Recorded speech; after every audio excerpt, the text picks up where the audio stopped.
Boa noite, uma alegria estar outra vez aqui com você, que abriu essa porta para que a gente entre dentro da sua casa com uma palavra de amor e uma palavra principalmente de sabedoria, que é aquilo que a gente deve pedir em qualquer circunstância. E hoje eu tenho aqui comigo uma convidada muitíssimo especial, alguém que tem feito realmente a diferença na vida de muitas pessoas, e eu quero que vocês recebam ela com muito amor. Vocês conheçam essa maravilhosa Duda. Obrigada, Cami. Obrigada pelo convite. Muito honrada, tá? Muito honrada pelo convite que, pra mim, assim, é super especial. Depois eu te conto por que é especial. Mas é um privilégio, um prazer muito grande de poder compartilhar e contribuir com aquilo que o Senhor já tem feito na minha vida aí, ao longo desse tempo. A Duda é uma pessoa que eu conheci num grupo de mulheres empreendedoras e maravilhosas, transformadoras, mulheres que fazem a diferença por onde passam, mulheres que têm muita força, muitas histórias lindas, né? Mulheres que têm construído grandes coisas, um grupo fortíssimo. E eu vi na Duda algo que eu vi em poucas pessoas.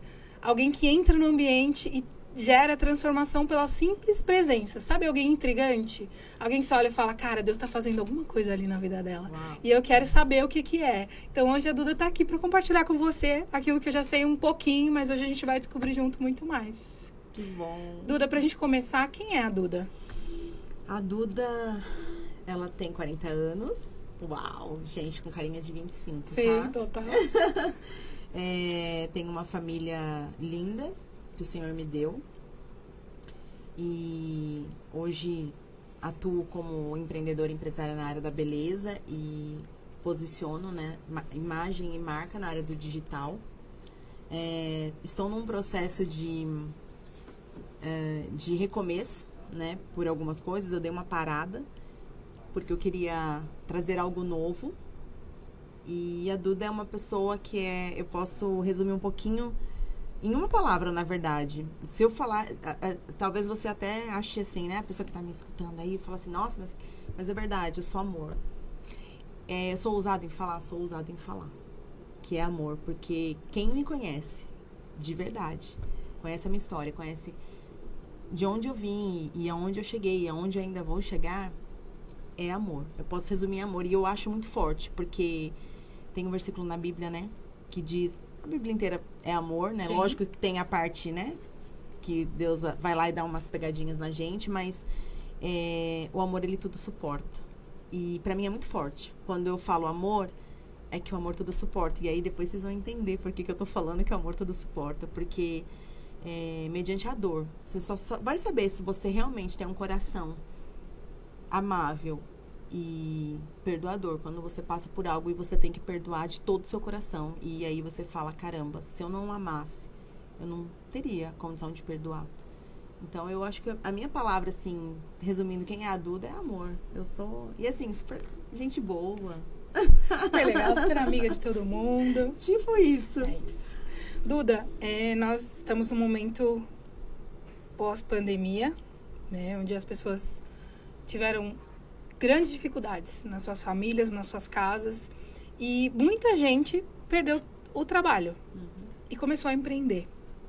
Eu sei que muitas mulheres tiveram que fazer um papel a mais, além do que elas já faziam nas suas casas, e colocar para fora uma essência de mulher que governa o lar, que trabalha, que auxilia o seu marido financeiramente falando também, por uma necessidade, porque os tempos são esses.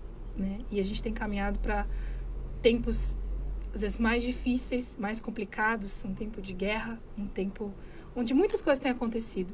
E as pessoas têm transformado o seu comportamento, têm transformado o seu jeito de ver a vida.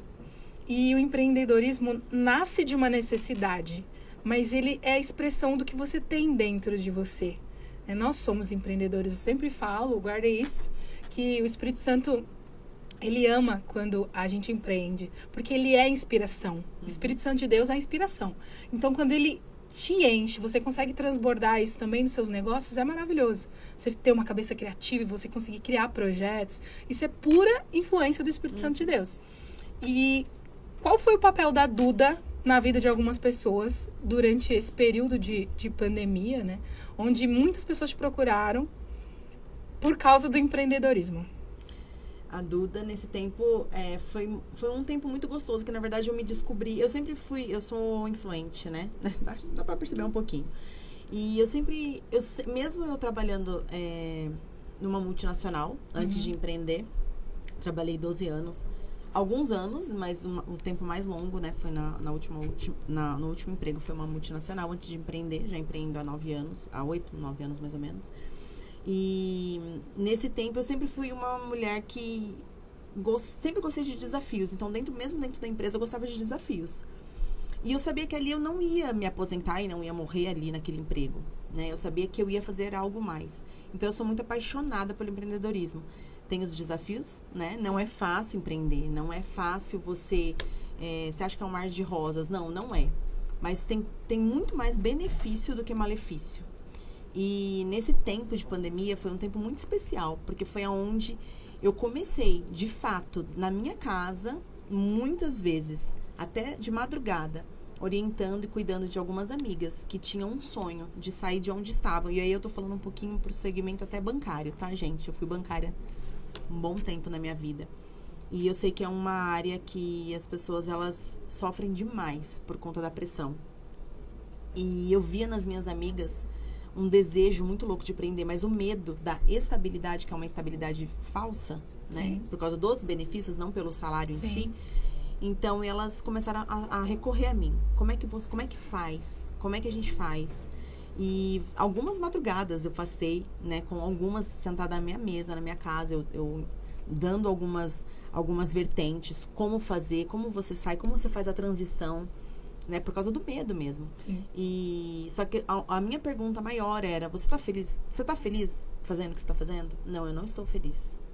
E aí dali eu conseguia conversar, e aí eu conseguia desenvolver alguma coisa, e aí eu dava um norte para ela: ó, você pode empreender na área da roupa, da moda, da loja, porque é a tua pegada. A outra era na parte infantil, e assim a gente foi desenvolvendo vários projetos. Mas assim, de verdade, é na dor que às vezes vem, né, a ideia, né, vem até a vontade ou despertar de fazer, porque quando você tá na zona de conforto, você não enxerga a oportunidade. Você tá ali tá confortável, tá quentinho, pra que eu vou me mexer? Só que na dor, você começa a ver oportunidade, você começa a olhar e falar: não, eu não quero mais esse lugar não me pertence mais. E todas elas foi na dor, na dor de querer estar com o filho e não poder estar, na dor de ter que entrar com medicação de antidepressivo porque não estava aguentando com o processo de pressão. E outras causas, né? Sempre na dor.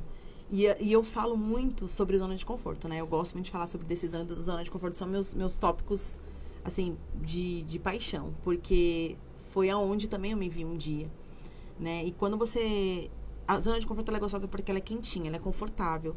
Só que você fica ali, você não cresce. Você estaciona de um jeito que daqui a pouco você fala assim: meu Deus, não tá fazendo mais sentido. Você perde o amor por aquilo que você tá fazendo, porque tá confortável. Então, quando você toma uma decisão, o empreendedorismo é isso, né? Todo dia você tem algo novo. Hoje eu acabei de vir de um mastermind e ali eu ouvi de alguém com muita propriedade, inclusive uma empresária top master, a Lilian, ela falando exatamente sobre isso, sobre a criatividade que o Espírito Santo nos dá, né? E ela falou: gente, eu tô tomando banho, eu tenho ideia. Sim. Então, assim, é realmente buscar todos os dias. A gente, quando empreende, todos os dias é algo novo. Você tem que pensar em alguma coisa nova, né? Então, isso já te tira da zona de conforto. Você já tomou a decisão de falar: não, eu tenho que fazer algo diferente. Eu tenho que ser melhor que o meu concorrente, que eu nem falo. Eu não gosto muito de usar essa palavra de concorrente, porque eu acho que nós somos únicos. Eu sou única. O Senhor Papai do Céu fez a forma e jogou fora, sim, gente. Exatamente. Não tem outra Duda na face da terra, né? Como eu.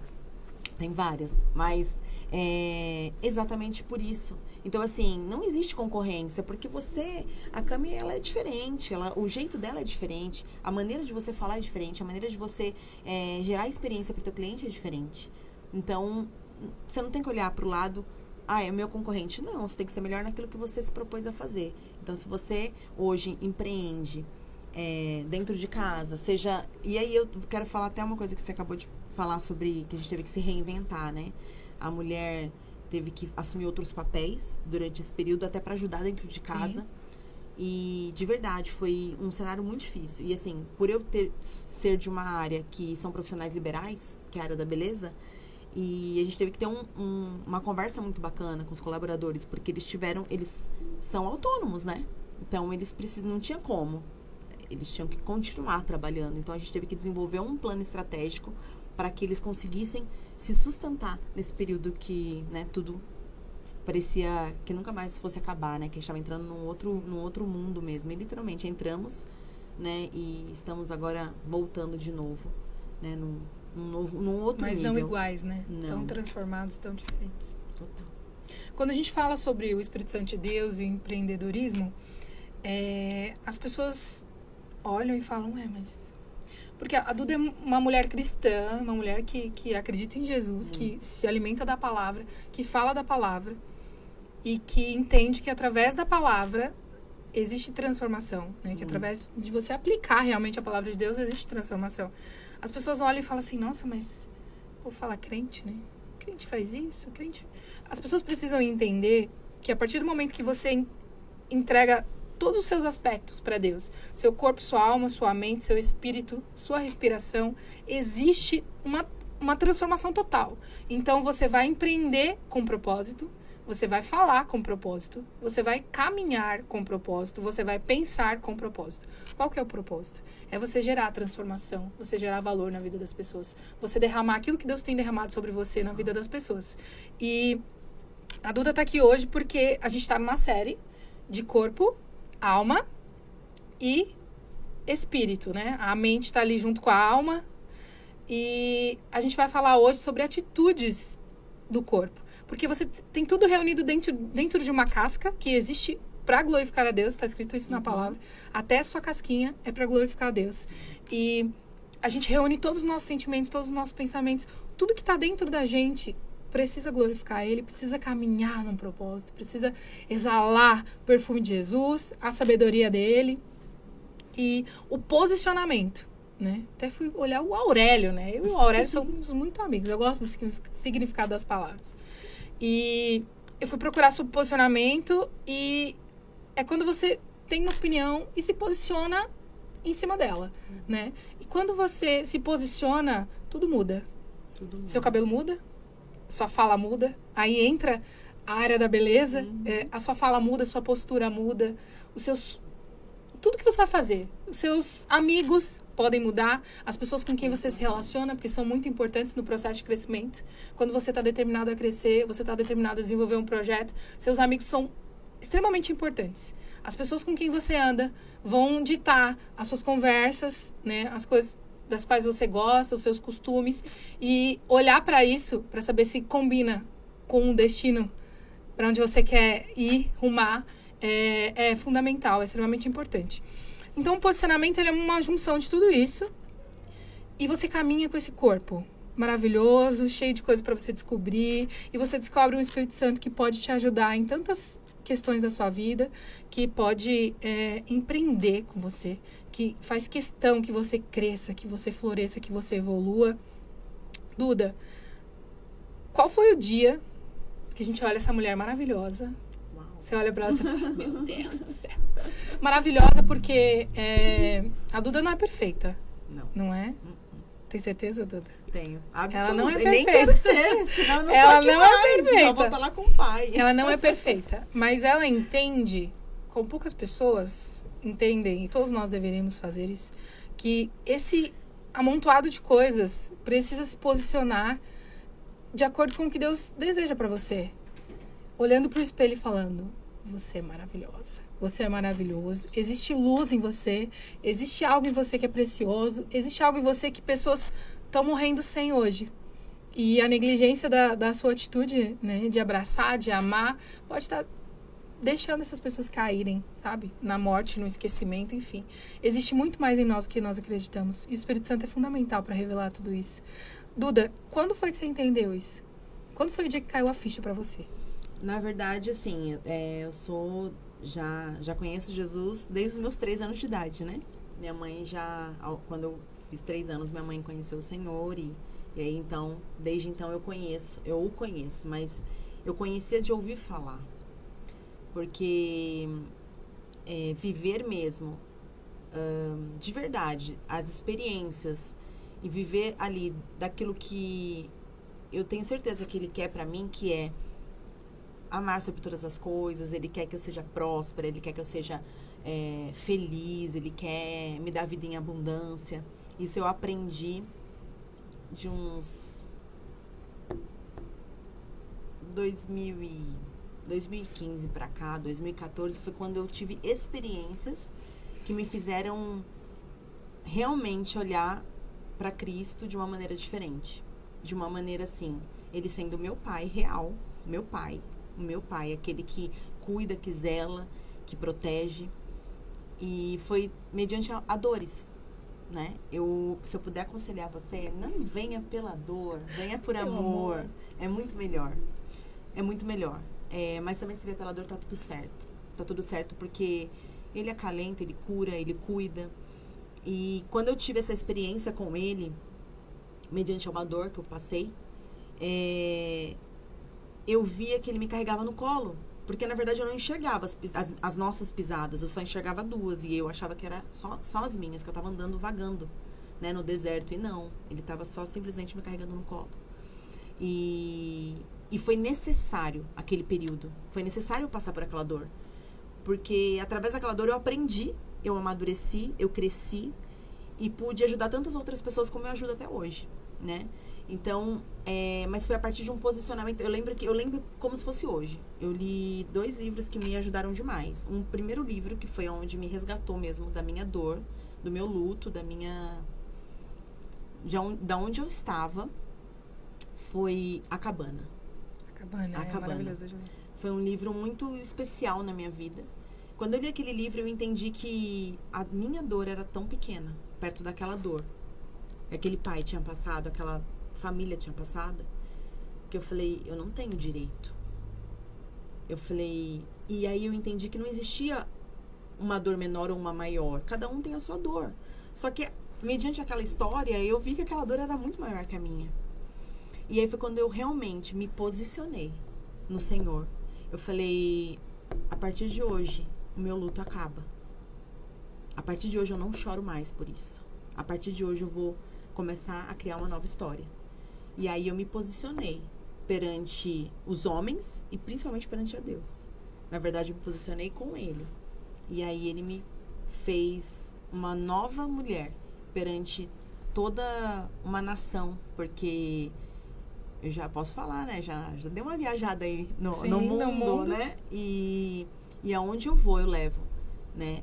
Essa história, que é uma história real, verídica, e que me curou, né? Me curou, me resgatou de dores que eu achava que eu nunca pudesse viver, né? Mas eu achei que eu não ia conseguir superar, né? Então, não existe, é igual a gente fala, né? Não existe pecadinho e pecadão, não existe dorzinha e dorzona. A sua dor é a sua dor. Pode ser, e eu costumo falar muito, que às vezes a sua dor pode ser, sabe o quê? Simplesmente querer tomar um suco de laranja, natural. De verdade. Sim. Ai, que banal, Duda. Como você é boba, nada a ver. É porque você não sabe da minha dor. Se eu te contar, você vai falar assim, ai, que bobeira, né? Nossa, Duda, pelo amor de Deus. Eu tô comparando porque a sua dor é a sua. É a Sim. sua dor, não é a minha. Então, assim, eu não sei qual que é a sua dor hoje, né? Eu não sei o que você tem pedido ao Senhor. E tá gritado lá, no fundo, né? Pedindo socorro. Então, assim, sabe o que ele tá esperando de você? Seu posicionamento. Ele tá esperando. Eu tô arrepiada até falando nisso. Aconteceu algo muito, muito louco também comigo esses dias. E quando eu decidi me posicionar, que era o que estava faltando, coisas começaram a acontecer. E eu entendi que faltava um posicionamento. Então, assim, não é uma única vez. Vão ter circunstâncias e situações que você vai precisar se posicionar. E o posicionamento é em tudo. É na atitude, é na fala, é na postura. É no toque, é no abraço, é na fala. Então, assim, você precisa realmente saber aonde você quer chegar, com quem você quer estar, né? É não aceitar aquela condição que você vive. Ah, Duda, meu problema é financeiro. Não aceita essa condição que você tá.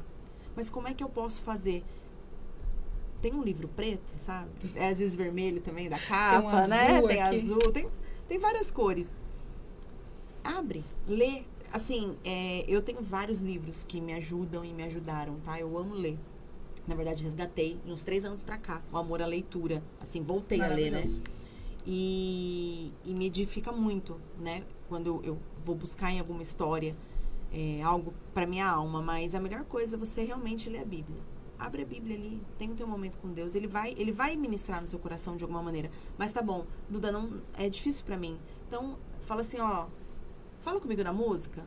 Ele vai falar numa letra de uma música, ele vai falar num sorriso de alguém, ele vai falar num abraço, ele vai falar com você de qualquer maneira. Então, assim, ele tem acho que uns 15 dias que eu tenho ouvido de verdade a palavra posicionamento.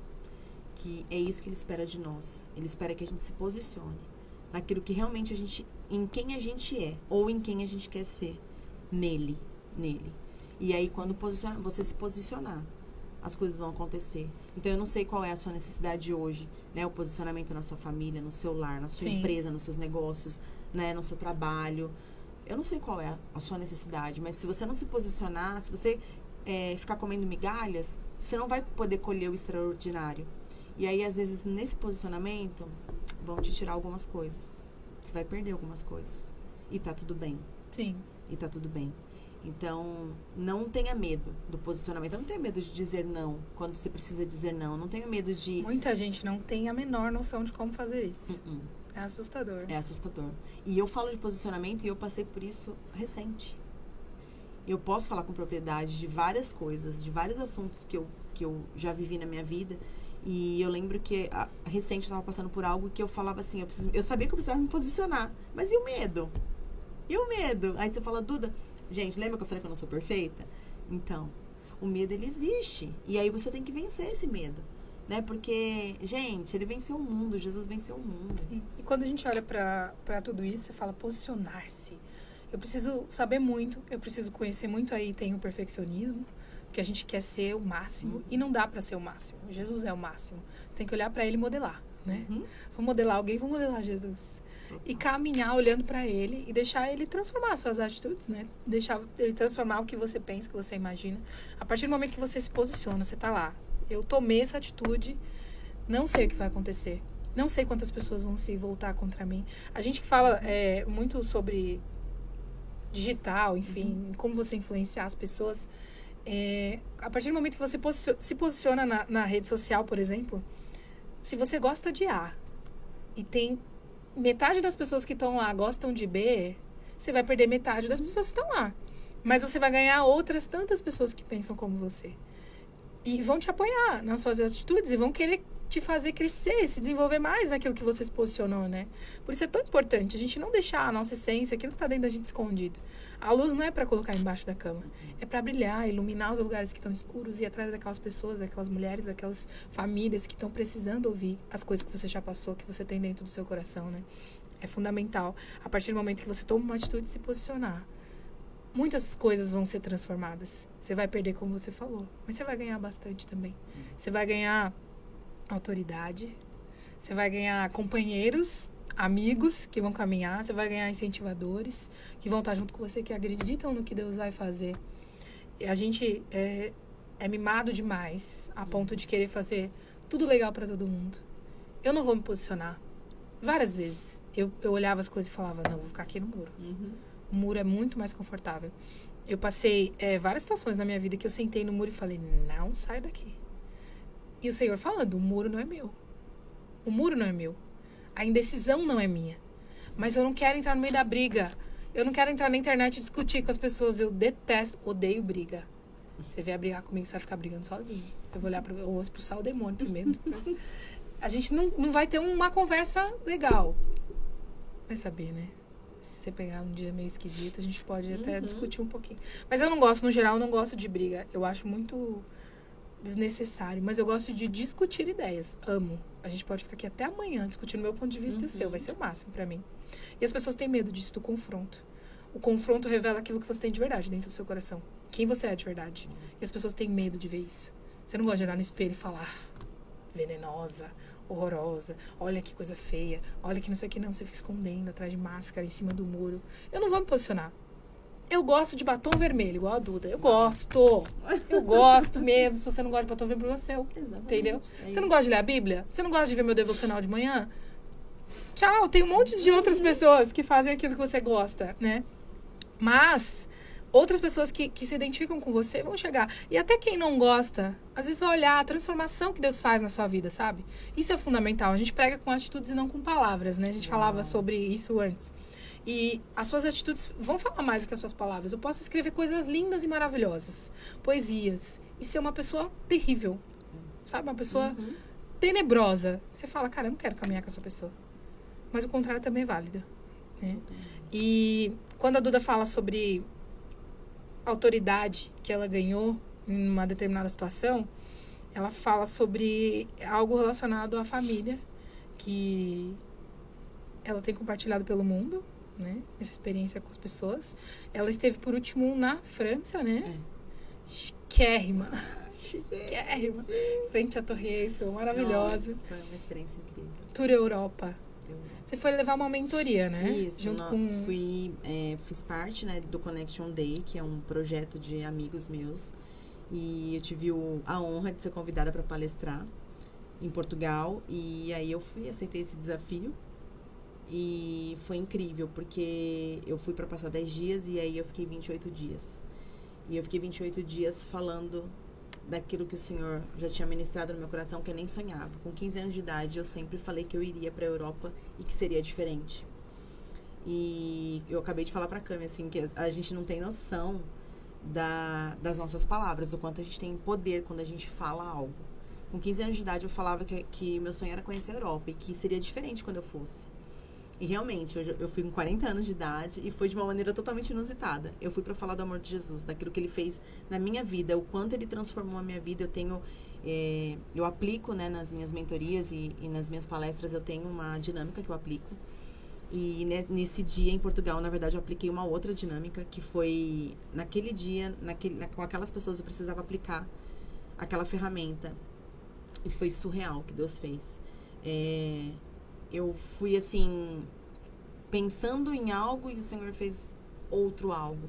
E de 10 dias eu fiquei 28 dias. E os 28 dias eu falei do que o Senhor, Ele pode fazer na minha, na sua vida, né? Ele fez coisas extraordinárias lá, através da minha vida. E através de outras pessoas, né? Nós fomos numa trip aí, abençoada pra lá.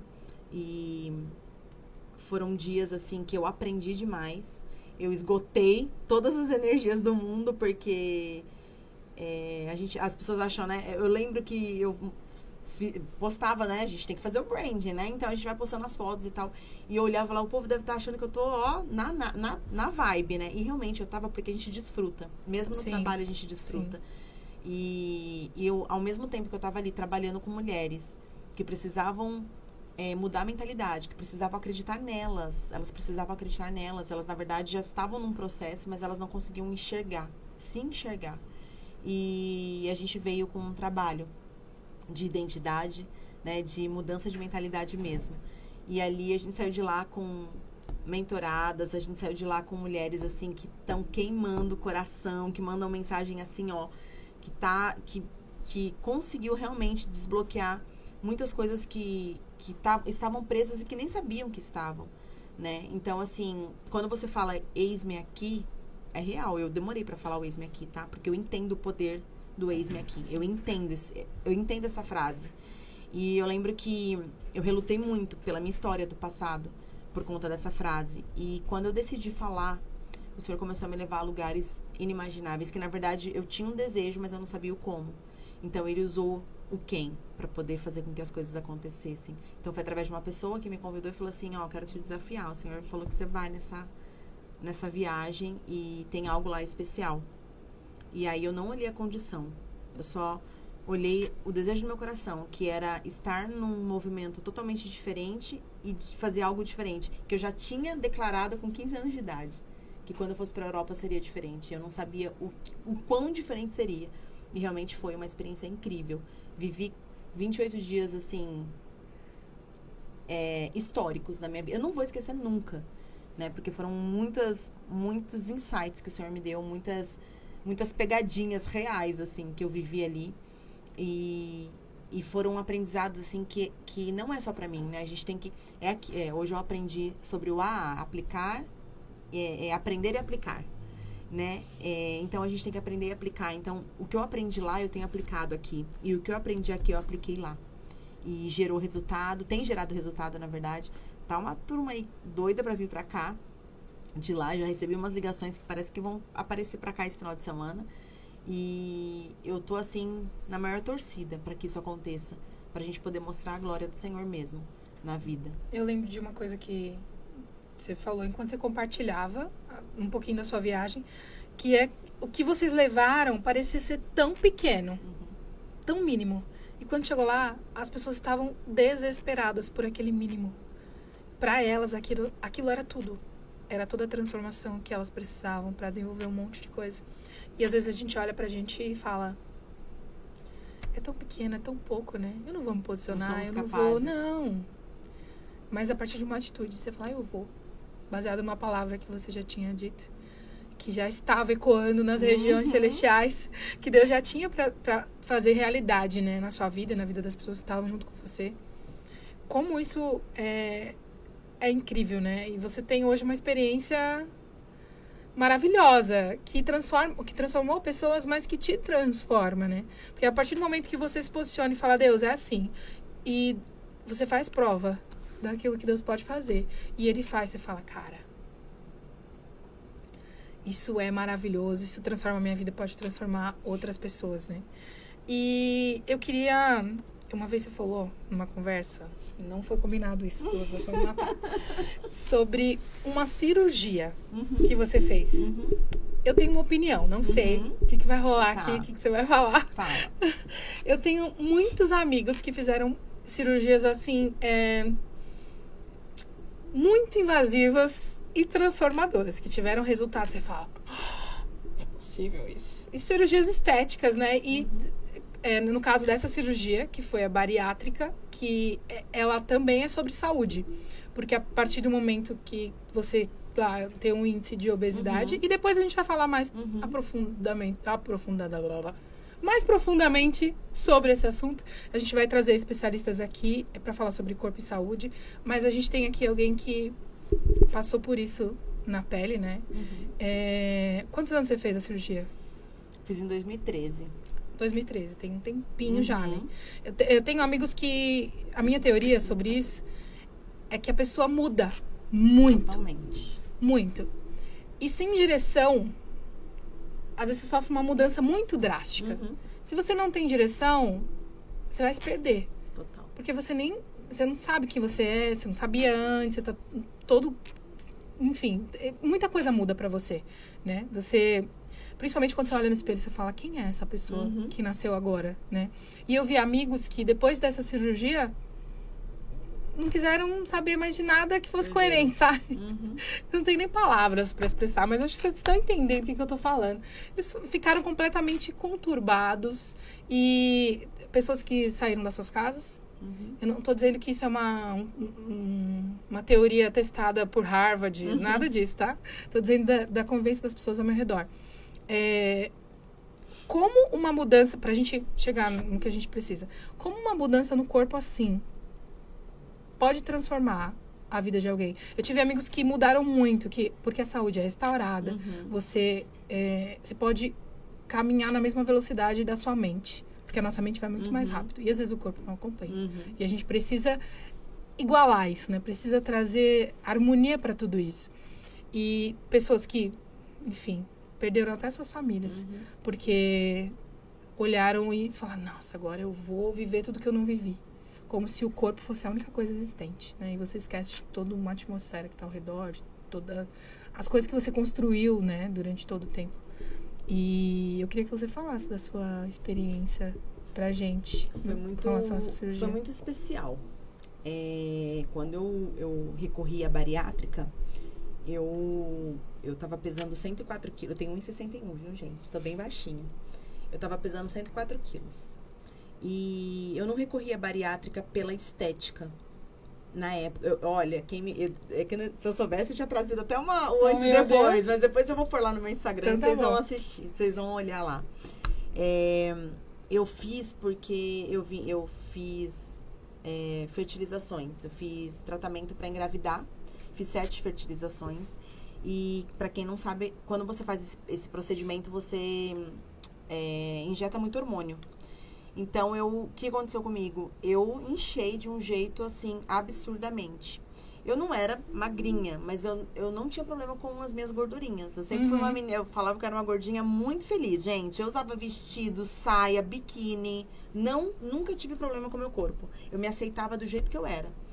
E quando aconteceu isso, essa transição, eu fui buscar a bariátrica, porque eu busquei tudo que eu podia buscar antes da bariátrica. Eu fui em médicos, né, para poder perder peso só com a dieta. E é possível, tá? Você não precisa recorrer 100% à bariátrica. Você tem hoje outros caminhos que você consegue, só com boca. Existem várias coisas. É que na época, eu ainda estava com muito efeito de hormonal, né, no corpo. Então, assim, só com uma dieta e uma restrição, eu não conseguiria chegar no peso que eu precisava. Eu precisava perder no mínimo 30 quilos. E, mediante ao meu caso específico, eu conseguiria 20 quilos. E eu falei, 20 quilos não é o suficiente pra mim. Eu, com 80 quilos, eu não me conheço. Eu não me reconheço. E, então, meu médico, eu lembro que quando eu fiz todo o processo que você tem que passar por um processo, uma avaliação psicológica. É muito sério, gente. Não acho que em bariátrica resolve a vida. É muito sério, é muito sério. Tudo bem que eu falo que eu sou uma influenciadora. Depois de mim, várias pessoas, amigos meus, fizeram e eu indiquei o meu médico. Não é merchan, não. Porque o cara é bom mesmo e ele é também pós-bariátrico. Então, assim, ele tem resultado. E eu lembro que quando eu fiz, quando aconteceu de eu fazer, eu não tinha nada, tá? Eu não tinha o IMC para poder fazer a cirurgia, não aprovaria. Eu não tinha hipertensão, diabetes, nada. Isso anos atrás, né? Porque hoje anos a gente atrás. já tem... Sim, anos atrás. Eu não tinha o que tinha que ter para poder aprovar. Porque mesmo que o plano aprovasse, ou que você fosse pagar, você tem que passar por um processo. E nada meu dava errado. Meus exames estavam todos perfeitos. Eu com 104 quilos, medindo 1,61. E eu lembro que quando eu entrei para poder fazer o laudo lá, para poder aprovar se eu ia ou não fazer a cirurgia, a médica, ela não pediu. Meu médico fez um laudo, ela nem leu, sabe que ela pegou a fita métrica e mediu a minha circunferência abdominal. Porque eu estava inchada por conta dos hormônios, do tratamento que eu fiz, dos tratamentos que eu fiz. E aí, quando ela... Na hora, ela fez a fita, mediu, aprovado, bateu o carimbo na minha ficha. Eu saí de lá não entendendo era nada, porque eu entrei pedindo tanto pra gente, acho que eu nunca orei tanto na minha vida, como eu orei nesse dia, porque eu queria muito. Eu tava muito decidida. E quando eu saí de lá e logo marquei a cirurgia e fiz, foi um processo assim, eu tinha muita...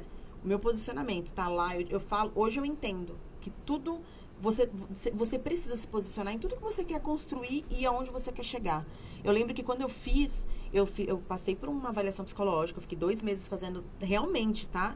Tem exercício, você tem que estar apto a fazer.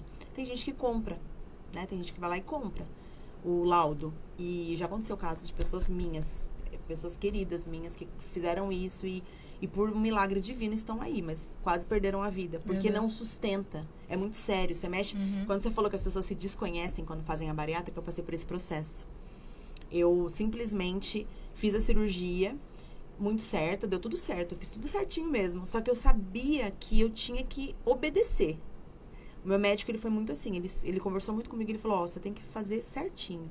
Você não pode dar migué, não pode gabelar, você tem que fazer certo. E eu tava muito disposta, porque eu falei, não, eu sei, eu tô entendendo o que tem que ser feito. Porque, eu fui pra 45 quilos, tá? Então, só pra vocês entenderem. Yes. Então, assim, o estômago, logo depois você faz a bariátrica, sabe o copinho de café? Você consome metade daquilo por 23 dias, só de líquido. Então, pensa, 104 quilos, 1,61, tô consumindo em 23 dias aquilo de alimento, líquido mesmo. Aquela metade do copinho de café, daquele copinho pequenininho. Na hora eu falava, eu vou morrer. E eu lembro que ele falava assim pra mim, você vai enxugar tudo que você tem que enxugar. Só que não esqueça que o nosso estômago, ele é uma molinha. Sim. Ele vai largar de novo. Então, você tem que ter consciência do que você quer. E isso ficou dentro do meu cérebro, do meu coração, da minha alma. Passei por tudo isso. Tudo. Eu falei, voltar, não, porque as pessoas acham que é simples. E não é simples. Porque a cirurgia, ela te causa muitas coisas depois. Você vai trazer especialistas, eles vão falar. Se você não tiver uma mente muito fortalecida, te leva a você virar um alcoólatra. Eu perdi pessoas por conta da cirurgia, porque não fizeram o que tinha que ser feito. Eu tenho amigos que viraram alcoólatra por conta da cirurgia. E por quê? Porque não fizeram acompanhamento e não fizeram aquilo que o médico falou. Ele dá um relatório que você tem que cumprir. E pra mim foi um processo muito louco. Quando eu fiz em tempo recorde, em 6 meses, eu perdi praticamente quase tudo que eu tinha que perder. Eliminar, né, na verdade. E porque eu não achei, graças a Deus. E eu lembro que quando eu fiz esse processo, e quando ele me liberou pra academia, eu parecia uma doida, tá, gente? Inclusive, eu tenho que voltar, eu já tô aos pouquinhos, já tô conseguindo treinar de novo, mas eu virei uma rata de academia. Eu ia de manhã, tarde à noite treinar. Porque eu não queria fazer cirurgia reparadora. E eu não tenho cirurgia reparadora. Então, assim, eu fiz tudo muito certinho. E só que teve uma época que, quando eu comecei a perder o peso mesmo, comecei a me enxergar ali com 30 quilos a menos, 40 quilos a menos, eu não me reconhecia. Eu olhava no espelho e eu não sabia quem eu era. Eu olhava no espelho, eu tinha vergonha de mim, eu tinha vergonha de sair, eu tinha vergonha de falar. Eu fiquei introspectiva. Porque eu não me reconhecia mais. Eu olhava e falava, essa pessoa que tá aí não sou eu. Olha que coisa doida, né? Sim. E foi um processo que eu passei. E eu comecei a me achar muito feia. E realmente, fui pra 45 quilos. Então, eu fiquei muito magrinha, muito mesmo. Pele e osso. Eu vou pôr essas fotos tudo lá pra vocês verem. Porque é muito engraçado. Vocês não conseguem me visualizar hoje. Mas eu cheguei a 45 quilos. E foi um processo que eu olhava. E nessa época, eu não me reconhecia. Eu falava, gente, o que eu fiz com a minha vida? Eu virei... Quem me conhece falou assim, nossa, eu preferia você antes, tá? Porque gordinha, você era feliz. Porque diz que todo gordinho é feliz, né? E porque, né? Eu falei, mas não, é porque eu não tinha problema comigo. Eu era feliz, assim, da minha maneira, que realmente eu cheguei num peso que eu nunca imaginei na minha vida. Eu pesava, eu cheguei até 75 quilos no meu normal, mesmo com 1,61. Eu fui pra 104, então realmente foi algo muito estrondoso. Quilos de diferença. Então, assim, foi um processo muito difícil, mas muito consciente. Então, eu lembro que quando eu perdi muito, que eu fiquei com 45, eu falei, agora, ele falou, calma. Você vai agora voltar para um peso, você vai estacionar nesse peso que é o teu peso ideal, que seria 60 quilos, 65. Só que como eu tenho uma estrutura óssea diferente, se eu fico com 65 quilos, eu fico muito magra. Sim. Então, eu tenho que chegar ali no 68, é o meu, assim, é como eu gosto, que é onde eu tô aqui hoje. E é o fundamental, você gostar. É onde eu me sinto bem, Sim. né? E eu sempre falo isso, quando as pessoas falam assim, eu vou fazer bariátrica, gente, não fala pra mim do meu lado que você vai fazer, porque eu vou te metralhar de perguntas. Porque não é simples, as pessoas acham que são... Depois, o pós é muito difícil. Você tem que estar muito ciente daquilo que você quer fazer. O psicológico é muito mais importante que qualquer outro aspecto. Né? Se você desobedecer a ordem do médico ali de 3... Eu lembro que o meu médico, eu tinha uma viagem. Foi tudo muito doido, assim. Eu tinha uma viagem já marcada pro Chile, naquele ano. E... Chile, não sei se, né, quem já foi ou conhece, tem vinícolas, né, e é muito vinho e tal. E a gente tinha feito uma rota do vinho com as meninas, né, fomos eu e mais algumas amigas. E eu lembro que eu fui pedir autorização ao meu médico pra beber uma taça de vinho. Ele falou, não. Aí eu lembro que na última semana que eu tava pra viajar, eu fui lá e falei, doutor, por favor, eu já fechei. Eu sou uma amante do vinho, eu gosto de tomar minha tacinha de vinho, eu gosto... Faz bem pro coração. Né, eu gosto mesmo, assim. Então, às vezes, chega no final de semana ali, eu tomo minha tacinha e tá tudo bem. E eu lembro que ele olhou pra mim, nos meus olhos, ele falou assim, você vai me prometer que você vai beber metade, sim, tipo a taça, né? Eu poderia tomar isso aqui, da taça. E eu olhei pra ele e falei, meu Deus, mas é uma degustação de um dia inteiro, né? Ele falou, é o que você vai poder consumir. E ele falou, e nada mais além disso. Por quê? Eu não sabia, tá? Mas se eu abusasse naquele curto tempo de espaço de cirurgia, porque foi em maio que eu operei, dia 27 de maio de 2013, eu viajei... 2014, se não me engano. Foi em 2014. 27 de maio, eu viajei em agosto. Então, eu tinha meses só. Eu tinha que ter pelo menos 6 meses de cirurgia para poder tomar um dedinho de algum álcool. E ele me liberou, mas assim, sob essa condição. Eu lembro que eu tomei com tanto medo, gente. Eu nem tomei o tanto que ele falou pra eu tomar. Eu tomei um gole, só brindei com as minhas amigas. E realmente eu fui obediente.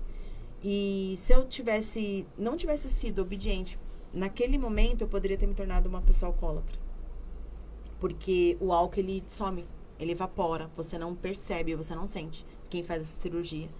Não sou expert não, tá? Mas eu acabei estudando um pouquinho por conta que eu tive amigos que acabaram se tornando por conta de não darem ouvido, né? As orientações dos médicos. Então, é muito sério. E eu fiz tudo certinho mesmo. No entanto que hoje as pessoas olham pra mim, eu acho que da minha galera toda que fez, eu vou te falar que eu sou a que sou a mais certinha, no sentido de tudo, da minha alimentação. O pessoal até brinca comigo, fala, Duda, você não come nada. Eu não como, eu como muito pouquinho, só que pensa, eu como literalmente a cada 2 horas. Porque eu como muito pouco. Então eles querem morrer, porque há 2 horas eu tô assim, tô com fome. Quem tá do meu lado fala, meu Deus, mas você não... Só que assim, eu como muito pouco mesmo. Eu não sou daquela de sentar e comer um pratão, mas tudo isso porque, ó, mente. Sim. Mente, corpo e espírito, né? Então, você vai trabalhando. E aí, eu lembro que quando eu passei por toda a fase, que eu já estava liberada de tudo, eu continuei fazendo as minhas restrições. Porque eu sabia que se eu não cuidasse do meu corpo, ele voltaria ao que eu estava antes. E é possível, volta. Sim, sim. Então, é bem aquilo, se a gente não cuidar do nosso corpo, da alma, do espírito, a gente não consegue ter uma unidade. E tá tudo atrelado, né? Eu falo de pessoas que tiveram um comportamento bem ruim, assim, depois que fizeram a cirurgia. A minha avó fez a cirurgia, ela foi uma das pioneiras aí, né? Imagina. Há muitos anos atrás, na Santa Casa. Eu foi um caso... Era até aberto, né? Aberto. Não era a minha, e foi depois ela tinha já. todas as reparadoras, porque ela era realmente obesa. ela dormia sentada. Uau. A gente teve a experiência de estar ali, né? E hoje ela tá lá, trabalhando sempre. Maravilhosa. Uau. Daqui a pouco faz 80 anos. E não para de trabalhar nunca. Que legal. Ela é ótima. Mas eu tive amigos que mudaram muito o seu aspecto físico e não souberam tratar isso no seu psicológico. Uma deixou a família, porque ela desvirtuou tudo. Ela começou a se vestir como se ela tivesse, sei lá, 15 anos. Pra viver coisas que ela, na cabeça dela, eram importantes e ela não viveu. E isso é algo psicológico, que precisa ser tratado, né? Como a Duda falou, não é só você ir lá e cortar e fazer uma cirurgia e tá tudo bem. Não é. E tive pessoas também, tem amigos bem próximos, que uma voltou obesa igual, o que ela fez a cirurgia. Acontece. Terrível, passou por todo esse processo e não ficou legal, né? E outro que realmente transformou a vida dele, ele é uma pessoa super... ele tem um ritmo de trabalho muito intenso e a cirurgia foi fundamental. Ele estava num estado muito complicado e hoje ele está super bem, saudável, com a família, sabe? Alguém que se cuidou, alguém que realmente colocou Jesus antes de qualquer coisa. Porque para você ter equilíbrio na sua vida, você precisa de Jesus. Se você não sabia disso, eu vou te contar agora. Você precisa de Jesus. Você precisa do Espírito Santo, você precisa dele te transformando todos os dias, né? E te mostrando o que é legal, o que não é. Porque a gente acha que, às vezes... não vai acontecer comigo, ou não...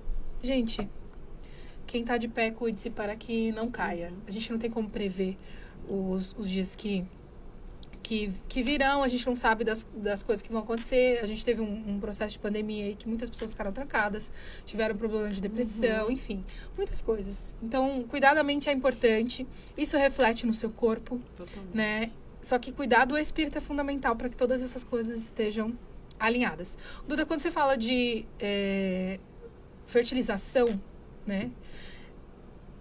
Nenhuma deu certo. Deu? E deu, né? Deu porque o Senhor me presenteou com um bebê. Sim. Que hoje tá com ele, né? Eu fiz os processos, os procedimentos. E desses todos os procedimentos que eu fiz, eu tive uma gestação. Que a gente levou ali para 4 a 5 meses aproximadamente. E aí a gente não conseguiu dar sequência, porque se alojou na trompa. E aí grudou de um jeito tão bem grudadinho que não tinha o que fazer. E aí eu cheguei numa situação que o meu corpo já estava expulsando algo estranho. Sim. E eu lembro que eu ainda nos 45 do segundo tempo ali, já dentro da internada já, porque daí eu senti uma dor muito forte. Eu não sabia o que estava acontecendo, porque esse período todo que eu fiquei com o bebê foi medido através de do sangue. Então, todo dia eu colhia sangue para ver se estava progredindo, a gestação e tal. Porque eu tive que ficar de repouso 100%. E eu lembro que eu senti uma dor muito forte, e aí eu fui pro hospital e o médico falou, não tem o que fazer. A gravidade é um tiro no seu cérebro. Se romper, eu perco você e perdemos o bebê, então eu preciso salvar a sua vida. E aí ele falou, porque se eu não salvar a sua vida, eu não vou conseguir salvar a vida do bebê. Então eu preciso salvar a sua vida. E tá tudo bem. Ele falou, você vai depois poder, né, ter outros filhos, enfim.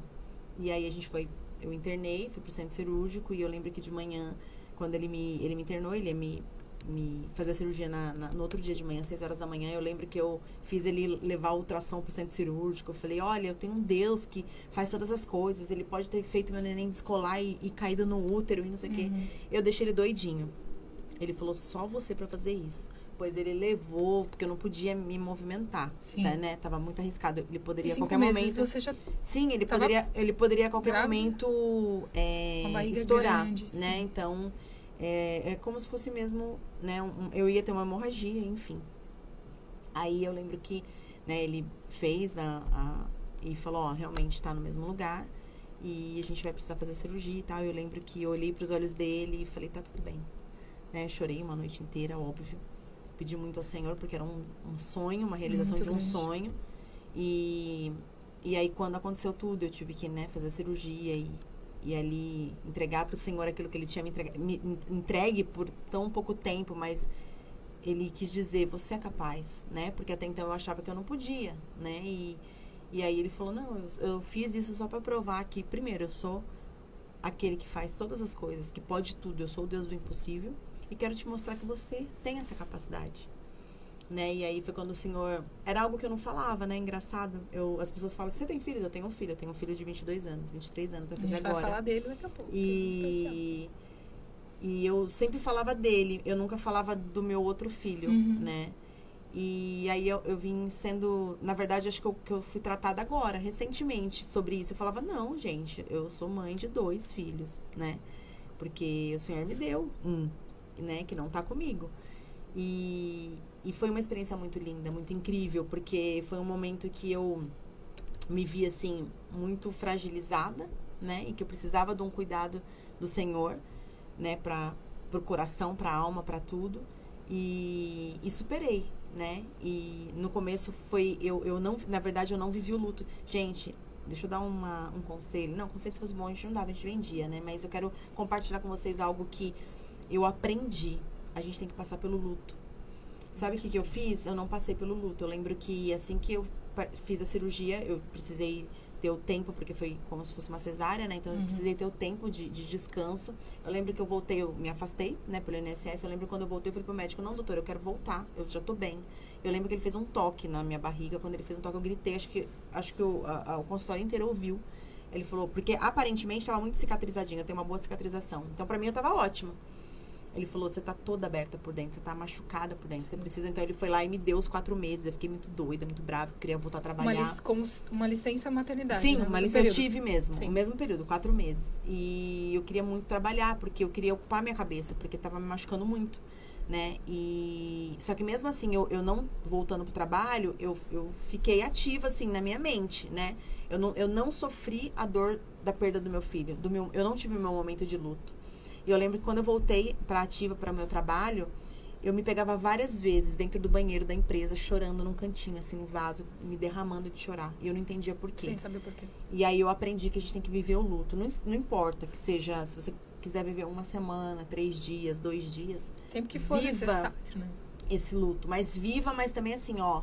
A partir de amanhã eu não derramo mais uma lágrima. Meu luto acaba amanhã. E ele acaba. Isso é dentro de qualquer aspecto da sua vida. Qualquer aspecto. Qualquer perda. Qualquer perda. E, assim, tudo. Eu digo desde um trabalho, desde um relacionamento, desde uma perda de um ente querido.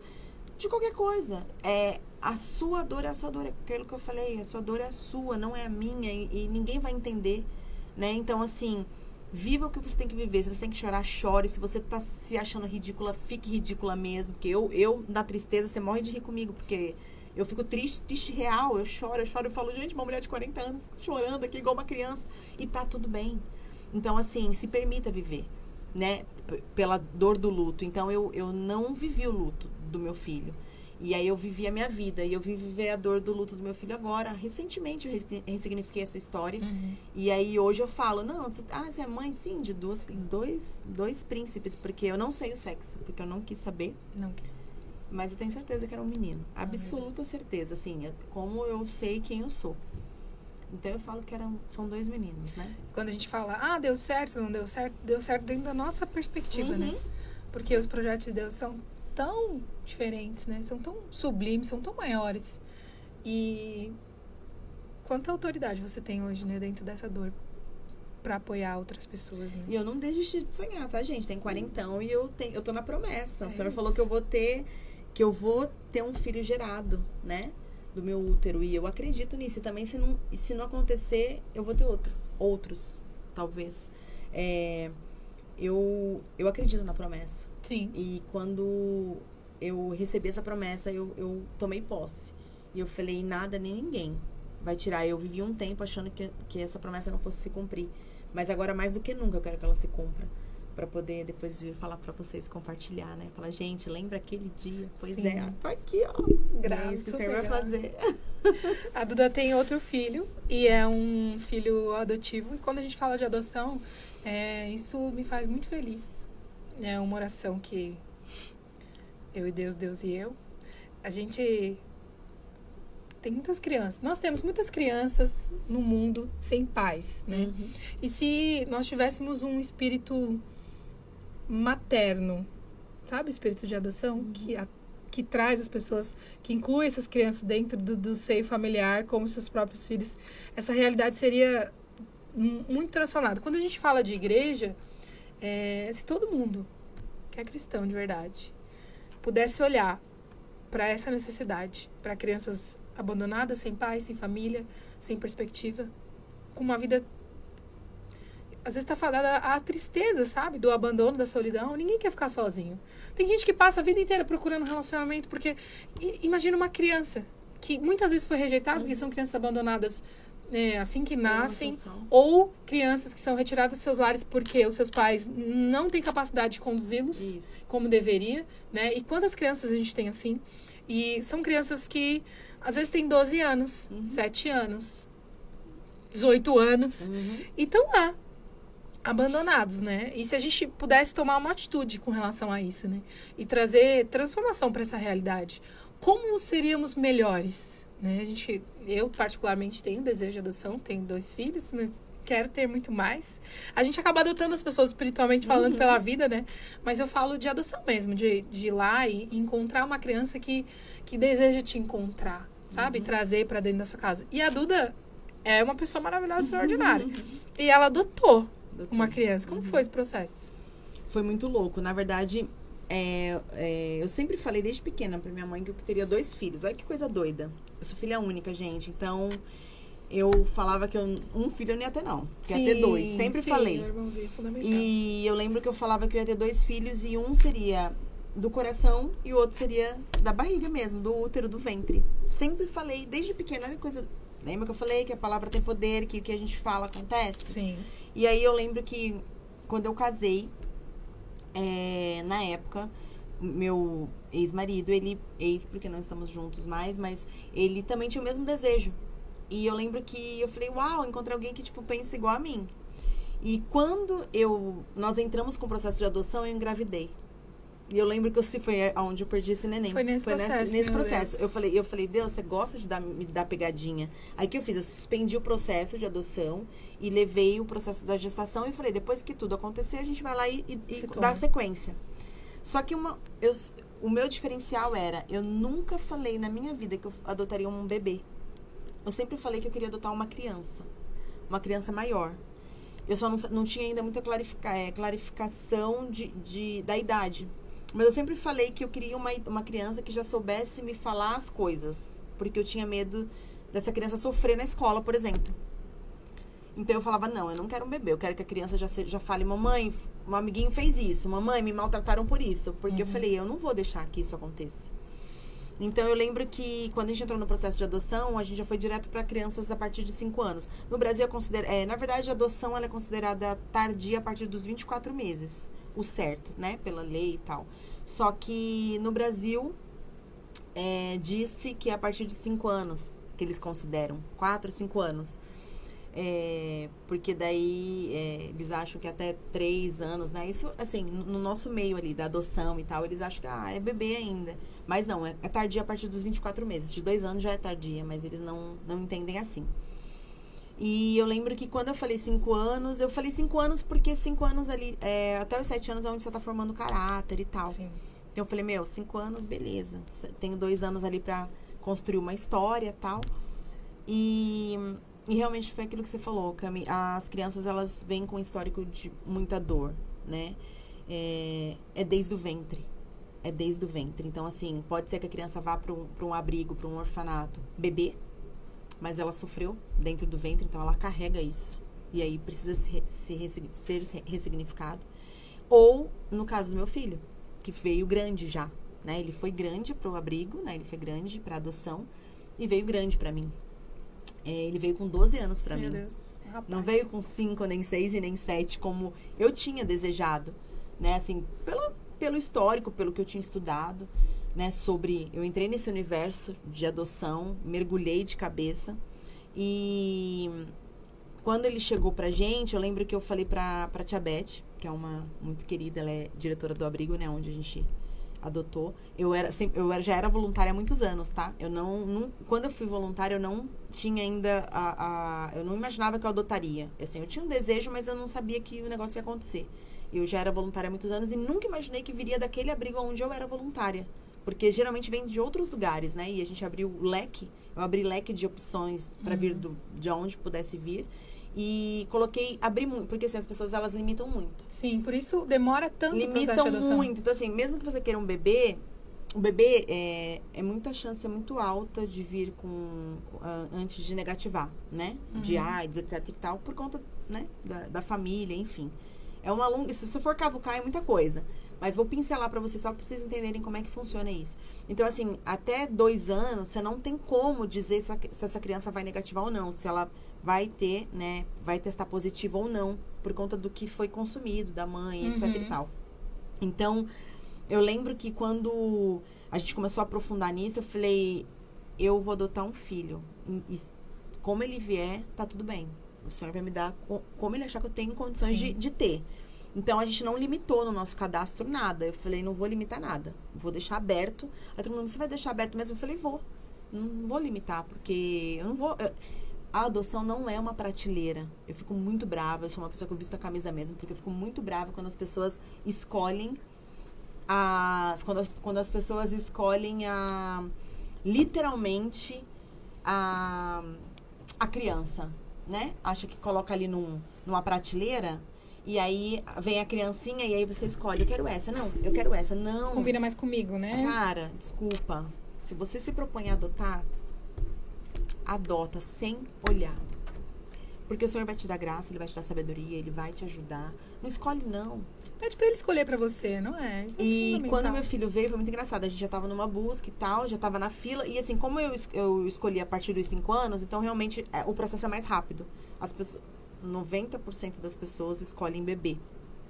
Até 2 anos de idade. Sim. Eu fui totalmente fora da curva. Nós fomos, né? Eu tô com 40, eu tinha 30 e alguma coisa. 30? Acho que em 2015.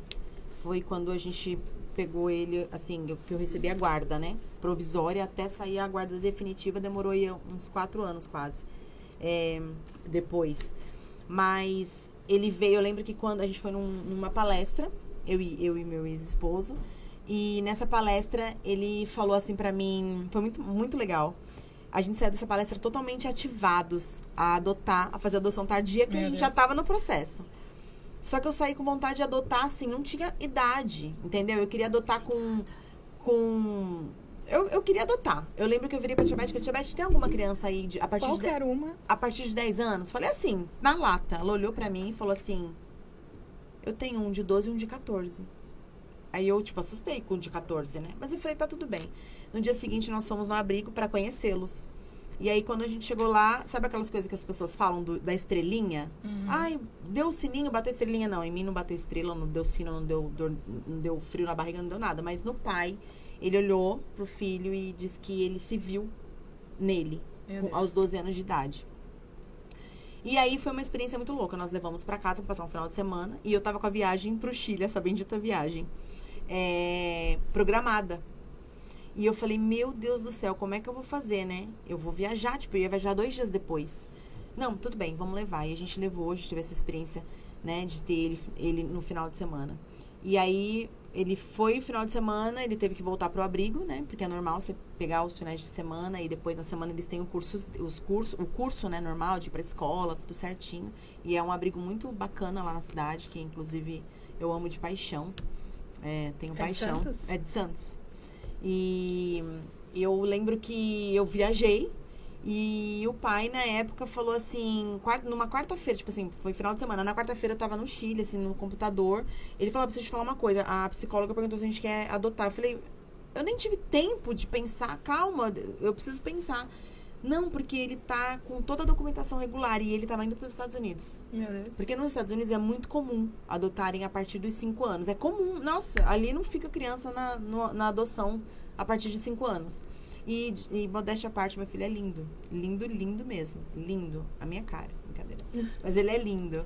E eu lembro, assim, que eu falei, tá, mas espera, deixa eu voltar. Eu tinha 15 dias ainda, eu tava de férias, eu tinha mais 15 dias. Eu lembro que eu voltei da viagem, virei pra tia Beth e falei, ó, posso ficar com ele aí esses 15 dias nas minhas férias? Pra gente poder, né, ver como é que vai ser. Porque, assim, gente, imagina uma mãe com um filho de 12 anos de idade, eu com 30... Tipo assim, e durante esse processo que foi tão doloroso pra você. Surreal. Sim. Eu falei, gente, como é que eu vou ser... Como é que eu, né? Vou ser mãe de um adolescente. Agora. Eu falei, tá. Aí ela falou, como eu já tinha todo um histórico lá, ela falou, você se compromete em levar e buscar na escola? Eu falei, não, claro. Ele foi pra minha casa só com a mochila da escola. Sem roupa, sem cueca, sem nada. E eu lembro que a galera toda já sabia da nossa história, já sabia do meu sonho de adotar e tal. E souberam que a gente tava com uma criança em casa. Eu tava pra voltar de férias. Marcaram um happy hour na minha empresa. E falaram assim, a gente quer te chamar. Traz o Ezequiel. Ezequiel é o nome dele, tá, gente? Eu falei, tá bom. E aí eu levei, cheguei lá, menina, não deram um enxoval pra nós, assim, tipo, um enxoval tudo. De 12 anos. Tudo, de 12 anos, tudo. Eles pensaram em tudo, deram tudo. Cueca, sunga, chinelo. Tipo, deram tudo. Foi muito especial esse momento. E aí fomos pra casa todos felizes e tal. E eu lembro que eu tava voltando pro meu... tinha acabado minhas férias e aí iria ter que voltar pro abrigo. Até que todo o processo, aí a gente decidiu, então, dar entrada no processo. Vamos dar entrada no processo. Só que nesse período das férias, a gente foi na loja, no shopping, pra comprar, tipo, algumas coisas que precisava, que estavam faltando aqui, em mais quantidade. E eu lembro que foi na loja Renner até. Não é merchan, mas foi na Renner. Mas pode ser, não tem problema. Pode ser, não tem problema. A gente tava lá, nós 3, comprando as coisinhas pra ele e tal. E eu lembro que eu tava procurando alguma coisa, não sei se era meia, cueca, eu não lembro. Eu lembro que eu tava procurando alguma coisa e não tava achando. Eu tava mexendo, não tava achando, e ele achou. E ele fez assim, mãe... Ele falou, mãe, tá aqui. Quando ele falou, mãe, tá aqui, foi surreal. Meu Deus. Foi surreal. Foi uma experiência única na minha vida. Meu sonho era ser chamada de mãe, né? Meu sonho era ouvir esse som. E eu lembro que quando ele falou, mãe, gente, a loja é gigante. Eu tava, tipo, no setor da cueca. Eu fui parar no setor masculino do outro. Assim, eu atravessei o corredor da loja aos prantos, assim. Mas, assim, eu chorava muito. Porque aquela voz mãe ecoava dentro de mim. E eu lembro que ele ficou muito assustado e foi no pai. E ele já chamava o pai de pai. E ele me chamava de tia. E ele me perguntou, pai, posso chamar a tia de mãe? Aí ele falou, claro, ela vai ficar super feliz. Isso eles me contando depois. E quando ele me chamou de mãe naquele momento, eu foi muito louco. E eu lembro que eu chorava muito na loja. E ele ficou muito assustado. E aí o pai falou, ela tá chorando de emoção, não é de tristeza, não é de dor. E eu lembro que eu olhei pra ele, abracei ele, beijei ele e falei, filho... Foi a coisa mais linda que aconteceu na minha vida. Porque eu não queria causar uma dor nele, né? Ali naquele momento. Eu queria que ele entendesse que aquela lágrima não era de tristeza e nem de nada, de nenhuma dor. Era só de emoção, de muita emoção. E eu lembro que quando a gente foi... Dia 30 eu tinha que voltar pra trabalhar. Eu voltei pro banco. Eu lembro que o meu gestor virou pra mim. Eu toda feliz falei, gente, vocês não sabem. Vai dar certo, eu tô entrando com um processo de adoção. Minto, na verdade, o juiz chamou a gente pra poder falar com a gente. Eu lembro que meu filho, na época, olhou pra mim e ele falou, eu estou com medo, mãe. Eu falei, medo do quê? Ele falou, tô com medo de não ficar com vocês, eu tô com medo de voltar pro abrigo. Aí eu olhei pra ele e falei, você confia? Eu falei, você confia na gente? Você confia na mãe? Ele confia. Eu falei, então, Não precisa ter medo, você segura na minha mão firme. Ele já era o seu filho. Nós entramos, assim, lá no tribunal, né? Só nós e o juiz e quem tinha que estar lá. Eu lembro que ele sentou do meu lado, segurando a minha mão firme. Eu falei, lembra? Segura na minha mão. Tá com medo? Aperta a minha mão. Ele sentou aqui, eu aqui, o pai do outro lado. E o juiz falando algumas coisas. Vocês têm noção por que vocês estão aqui? Né? Por que vocês estão aqui? E eu lembro que foi muito especial. Eu falei, olha, é referente à nossa história, mas eu não sei por que a gente tá aqui. Aí eu lembro que o meu filho na hora fez assim, mãe, eu tô com medo. Ele falou a palavra mãe. Quando ele falou mãe, o juiz falou, o que ele falou agora? Aí eu falei, ele me chamou de mãe, excelência. Aí ele na hora falou assim, eu não posso, nem se eu quisesse, deixar de dar a guarda provisória para vocês hoje. Ele falou, acontece 1 em 1 milhão. Um casal novo, adotar uma criança de 12 anos de idade, e vocês... Mas ele tá chamando de mãe... Eu falei, não, excelência, ele me chama de mãe há 15 dias. Mas era tão natural, foi tão natural... que na hora eu saí de lá com a guarda provisória e cheguei no banco toda feliz. Quando eu cheguei no banco, né, pra poder avisar, meu gestor ficou muito bravo, porque ele tava louco pra eu voltar, que eu era uma peça fundamental na época. Agora você tinha mais uma licença. Ele virou pra mim e falou assim, você já entrou em contato com o RH? Eu falei, não, eu nunca sonhei que eu teria licença maternidade, Sim. porque meu filho já tinha 12 anos, né? Eu lembro que até os 5 anos você tem direito, que é a licença adaptação. Ele falou, entre em contato com o RH. Eu entrei na hora, assim, lá na mesa. Aí o RH falou, você tem 6 meses de licença maternidade, isso. Que na verdade é uma licença, que você faz a adaptação com a criança. Especial pra adoção. E tinha mudado a lei há 2 meses atrás, antes da minha adoção. Que até os 18 anos não tinha mais limite. Se eu quisesse adotar uma criança, um jovem com 18 anos, eu teria o mesmo direito, a mesma lei. E eu lembro que eu saí feliz da vida, joguei tudo pro alto e fui viver a minha experiência com meu filho. E aí, gente, foi 1000 maravilhas? Não foi 1000 maravilhas. A gente teve um processo muito difícil. Um processo que eu simplesmente tive... Nasceu um filho de 12 anos de idade, né? De uma mãe que não fazia ideia como era ter um filho. E foi um processo doloroso, foi um processo difícil, porque foi pra ele, pra nós, né? O meu filho a história dele é uma história de muita superação, muito incrível. E aí tiveram várias coisas nesse percurso e até que então saiu a nossa guarda definitiva, de verdade, né? Hoje ele tem nosso nome, é nosso filho real, legitimado, tem a certidão de nascimento. E depois disso aconteceram outras coisas. Inclusive, eu quero só deixar claro que eu amo você, filho. Independente da nossa história, independente do nosso tempo de estar vivendo o que o Senhor tem. Eu entendo que Ele tem tempo, que existe tempo para todas as coisas. E se esse tempo é um tempo de ausência, tá tudo bem. Se esse tempo é um tempo que eu tenho que estar aprendendo algo diferente, tá tudo bem também. Eu quero dizer que eu amo você, eu amo a sua esposa, eu amo o Gael. Gael é meu neto. Meu Deus, essa Duda é a avó. E quero dizer que eu amo vocês, independente de qualquer coisa. Independente de toda dor que a gente teve, que nos causou a distância, né? Hoje eles estão um pouquinho longe, estão distantes de mim. Mas eu quero dizer que eu amo vocês. E eu sonhei com o meu neto, eu sonhei com a sua família, eu sonhei com você sendo pai. Meu filho sempre falou, mãe, meu sonho é ser pai. Desde que eu o peguei, eu lembro que meu desespero era ele ser pai novo, porque eu falava, filho, vai curtir a sua vida, vai viver. Né, eu queria proporcionar para ele o que eu não tive, né, pela história mesmo. E ele sempre declarou que ele seria pai novo e literalmente ele foi mesmo, né? Ele tem 22, 23 anos, vai fazer agora. E já é pai, Gael tá com 7 meses aproximadamente. E Juliana é esposa, são lindos, é uma família linda. Ele construiu uma família linda e minha oração é só para que o Senhor dê a sabedoria para ele educar e cuidar do Gael realmente nos caminhos do Senhor e que ele seja um pai exemplar, um pai excelente, o que eu não dei para ele, que o pai dele não deu, ele dê em dobro pro filho dele. E que ele não olhe as circunstâncias e que ele não olhe as dores, né, da nossa história, mas que ele olhe pro alto e que ele seja coberto de amor que vem do Senhor, que é melhor do que até o meu, né? Eu talvez não soube conduzir, né, em alguns momentos a nossa história e tá tudo bem. Eu aprendi que tá tudo bem, né? Mas eu quero deixar bem registrado, assim, o amor que eu tenho pela sua família, por você. Principalmente por você. Eu sinto sua falta demais. Eu sinto muita falta. Porque a gente tinha uma ligação surreal. Ele falou algumas vezes do quanto ele me admirava. A gente passou por algumas situações bem difíceis. E ele disse pra mim: mãe, eu admiro você, você é muito forte. E aí eu não tô vivendo essa nova fase dele. Mas eu sei que o Senhor vai preparar um momento certo pra gente se encontrar. Mas eu quero dizer pra você que eu não deixei de te amar. E nenhum momento. E não deixei de orar por você também, nenhum momento.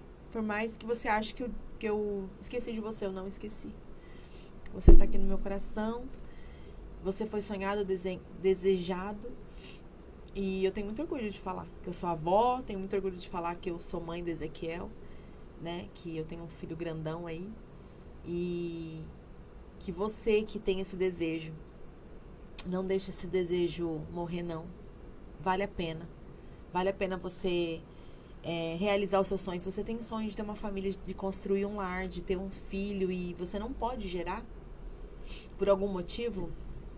Vai lá pro Senhor, conversa com ele e fala assim: Senhor, eu não consigo gerar do meu ventre, mas eu posso gerar do meu coração.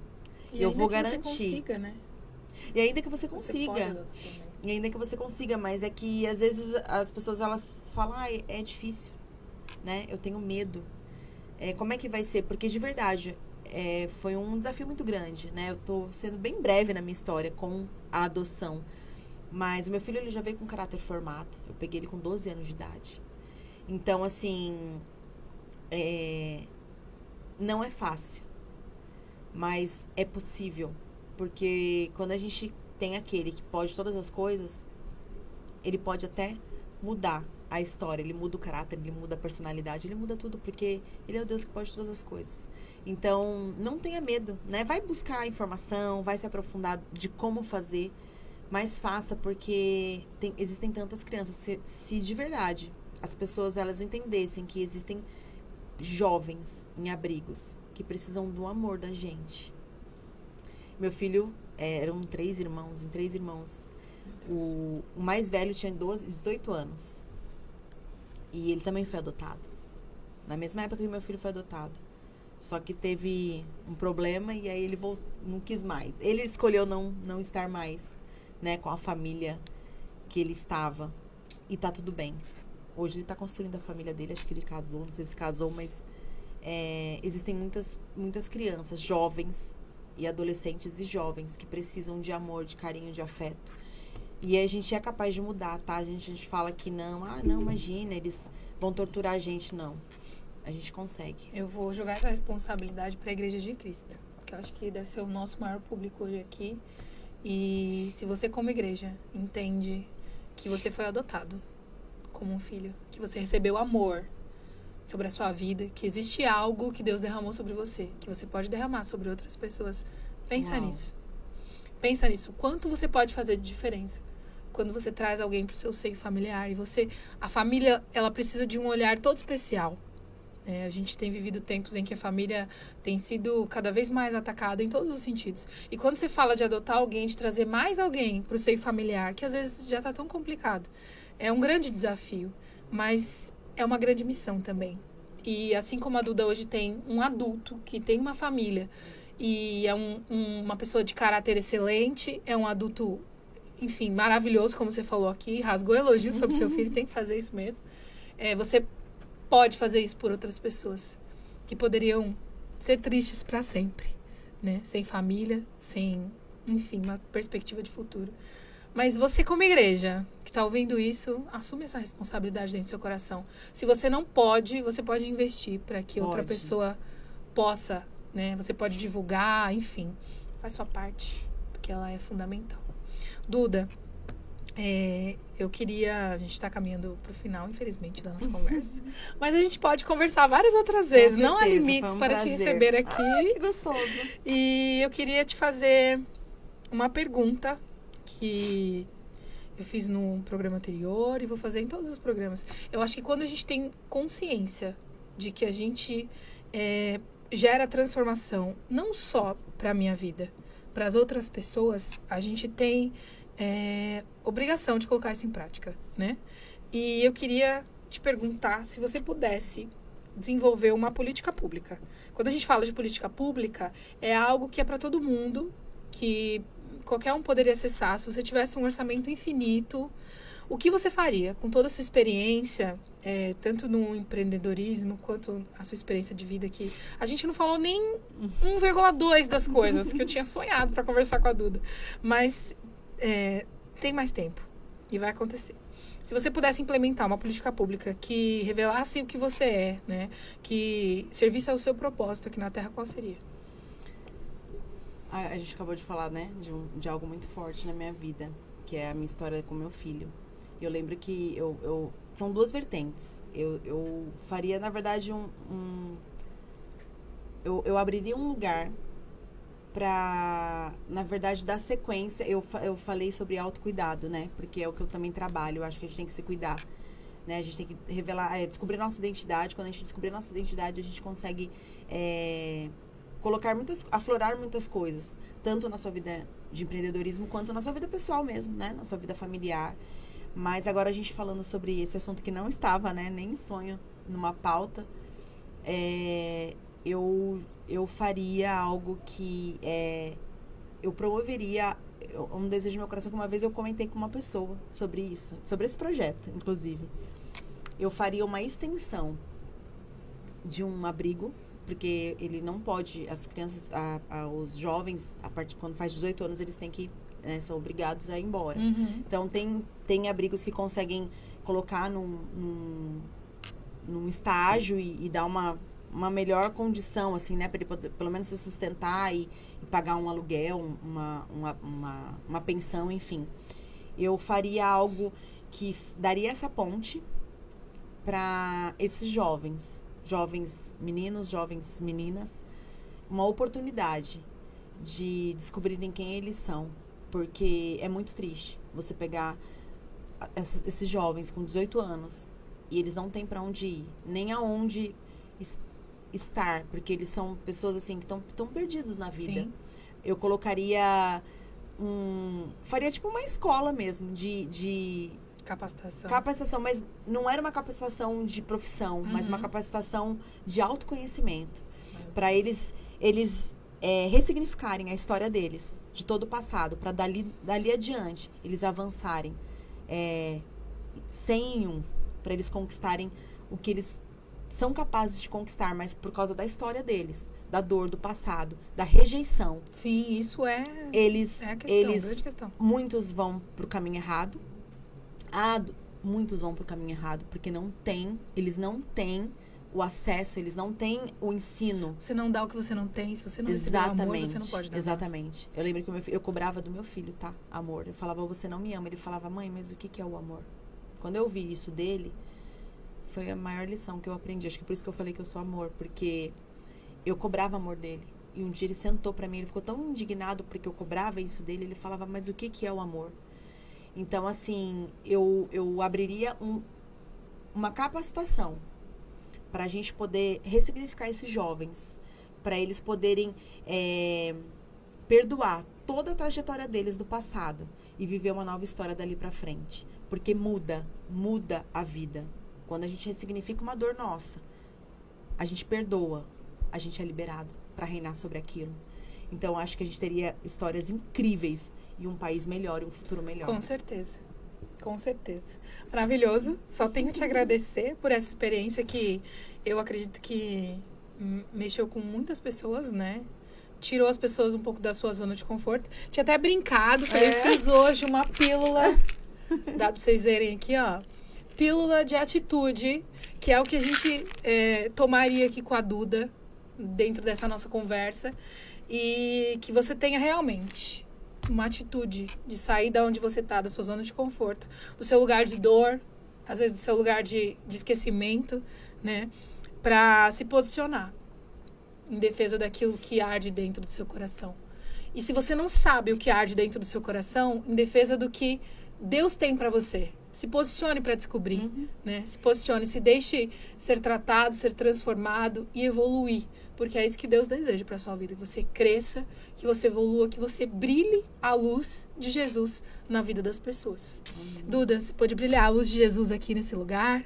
Eu te agradeço muito por essa oportunidade. Espero que a gente se encontre muito mais nesses grandes momentos. Desejo que você continue crescendo, desenvolvendo seus projetos de verdade. Que você receba hoje um ânimo para essa nova fase da sua vida e que você não deixe a petaquinha cair, não deixe a cabeça tombar para o lado um pouquinho, que você saiba que sobre a sua cabeça existe uma coroa, que foi Deus que colocou.